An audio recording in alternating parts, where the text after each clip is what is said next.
And let's see at the document conflict that has the most runs, because it's our critical use case that is always on the top evaluation.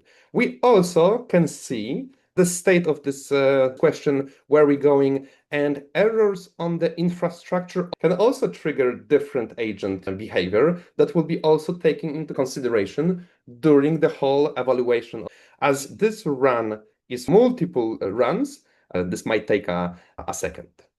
Okay, and let's see at this longest basically run, we see common tens across the run, but let's focus on those red dots. Let's see what they consist of.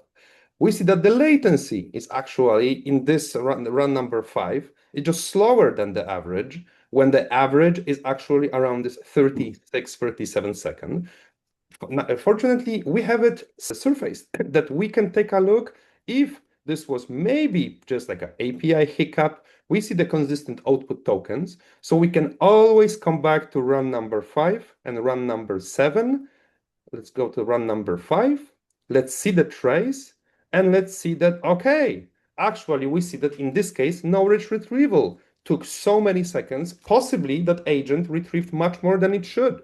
We can pinpoint exactly this use case to make sure that the agent next time will cover it. It may not mean that the long response time is the immediate failure, because as we guys can see, here we have a knowledge retrieval actually in milliseconds. It could be a database hiccup, it could be API hiccup. There's various stuffs around what could cause such a issue, but we are able to pinpoint it. We are not guessing. We are diagnosing basically the whole thing, troubleshooting to know what exactly to address.